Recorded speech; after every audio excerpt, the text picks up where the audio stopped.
Star Wars 7x7, episode 1758.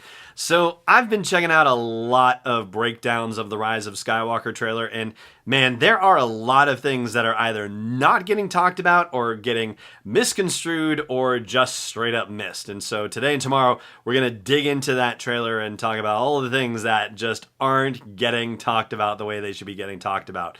Let's go!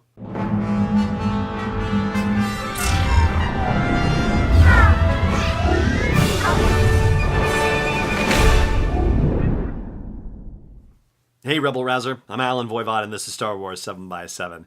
So let's dig in. Let's dig into the details of the trailer that we haven't talked about here on the show, just in general, and that just aren't getting talked about or aren't getting talked about in the right way anywhere else. Yeah, I know that's kind of a bold statement, but I'm going to stand by it. And I think once you and I have been through today's episode and tomorrow's episode, you will see that I think I have a leg to stand on this one, maybe even two. So let's go. First of all, we're going to talk about the opening of the trailer. And, that's the first half of this darn thing is all about that one scene where Rey is facing down a TIE fighter flying at her. Not just any TIE fighter, but we'll get to that in a moment. So first of all, we just have to flag the fact, we have to talk about the fact that there is a lot of misdirection here, okay? So first of all, that begins with the voiceover. The fact that we have Luke's voiceover saying, 1,000 generations live in you, and we've taught you everything we know, but this is your fight, okay? That doesn't necessarily apply to what is happening in this scene, right?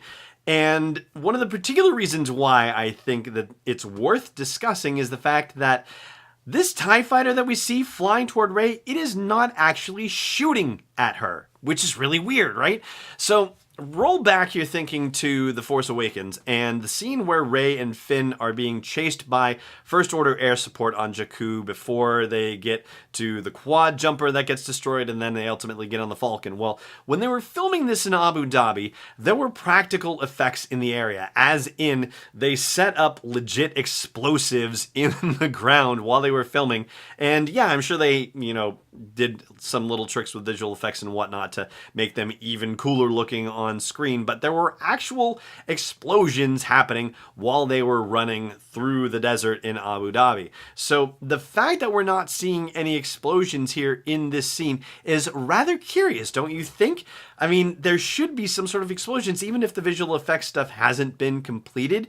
There should be some practical effect explosions happening here if this TIE fighter was actually shooting at her, and it's not. So why is that the case? And there are a couple of reasons why that's possible, but before we entertain any of them, we have to entertain the question of whether this is in fact Kylo Ren flying this particular TIE fighter. It looks like the TIE silencer that we saw in The Last Jedi, but the actual markings on this TIE silencer are very different from the one that we saw in The Last Jedi. So it may not be Kylo Ren flying this thing after all. And yeah, I know there's that shot of B-roll, the footage where we just see the hands like pushing the accelerators forward and so on and so forth. But, we don't know if that's Kylo's hands. It looks like it's Kylo's hands. It could be. But we don't know if it's from that scene. Like, that could be a scene of him flying his own fighter at some other point in the movie. So, yeah, potential misdirection here, for sure.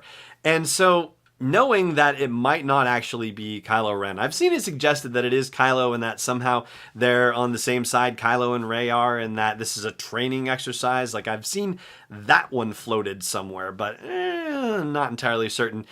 I'm almost inclined to think that whoever is flying this TIE fighter, and it's not Kylo Ren, is after some other objective, and Rey is just, happens to be the wrong place at the wrong time, or for her purposes, maybe the right place at the right time because she's going to be able to take this thing out, and that whoever is flying that TIE fighter doesn't particularly think that she is any kind of threat, and it has just more of a focus on something else. So yeah, that's another way to potentially look at a situation that just strikes you very weird, the fact that it's not firing on her and it doesn't seem to be marked like Kylo Ren's ship. Now, let's briefly roll back and consider Luke's voiceover here as well, where he talks about, "We've taught you everything we know." That, of course, implies the possibility, and this one is not original to me, I've seen this suggested in place to place, that Luke is not going to be the only Force ghost who appears in this movie, which is a pretty awesome thing. So let's just, flag that for future reference. As far as the desert planet itself goes, well, I'm kind of shocked that 99% of the videos and trailer breakdowns and trailer discussions that are out there say that this planet is either Jakku or Tatooine or some other planet that we haven't visited yet.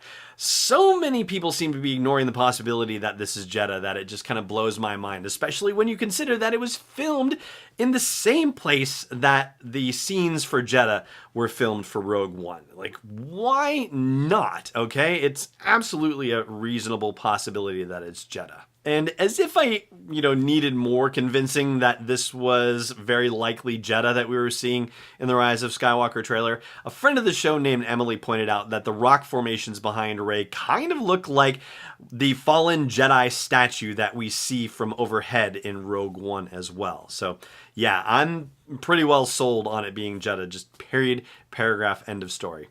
And there's more that hasn't been discussed about the scenes on this desert planet that were actually kind of teased right under our noses at Celebration Chicago that just hasn't been mentioned anywhere. And I'm going to share that with you after the break. Stay tuned. Hey there. If you're enjoying all the coverage that I'm bringing you from Star Wars Celebration and what I do every single day for you at Star Wars 7x7, I hope you'll consider putting something in the tip jar at patreon.com/SW7x7. $1, $3.27, $5.01 or more. Honestly, every little bit helps, and every little bit is just as exciting as every other little bit. Please consider supporting me in the work of delivering Star Wars stories and interviews to you on a daily basis at patreon.com/SW7x7. Welcome back. So the other scene that we see on the desert, the action scene where we see the First Order jetpack troopers flying out of the dust clouds, right? That's pretty cool. I saw some of them, some people suggesting like, oh, it's like Harry Potter. They're flying on broomsticks. No, they're jetpacks. Come on. And they're holding their blasters. That's real easy. But on the ground, there is a speeder that is zipping along that's not actually airborne. Nobody has pointed out the fact that this thing looks exactly like the First Order tread speeder that was on display at Star Wars Celebration Chicago. And if you've checked out the Instagram feed for Star Wars 7x7 or Facebook page or Twitter account, I've posted photos of that tread speeder, and it didn't say that this was a screen used prop for the Rise of Skywalker. It said it was made by Belgian prop makers, but darn it, that thing doesn't look exactly like what we see very quickly, very briefly in the teaser for the Rise of Skywalker. So yeah, go check out our Facebook, our Instagram, our Twitter, whichever you happen to like, and look for pictures of the First Order tread speeder, because that is exactly what you're seeing in the teaser for the Rise of Skywalker. And that's where we're going to draw the line here today, you and I. We're going to stop and talk about First Order related stuff tomorrow, and we'll talk about General Leia Organa, and we'll talk about that giant piece of the Death Star and when that scene is happening in the movie. So yeah, a lot to look forward to in tomorrow's episode, and I hope you will join me for it. But for now, that'll wrap it up for today's episode. Thank you so much for joining me for it, as always, and may the Force be with you, wherever in the world you may be. This podcast is not endorsed or sponsored yet by Lucasfilm Limited, Disney, or 20th Century Fox. It is intended for entertainment and information purposes only. Star Wars, the Star Wars logo, all names and pictures of Star Wars characters, vehicles, and any other related Star Wars items are registered trademarks and/or copyrights of Lucasfilm Limited or their respective trademark and copyright holders. May the Force be with them. All original content is copyright 2019 by Star Wars 7x7. We hope you love it.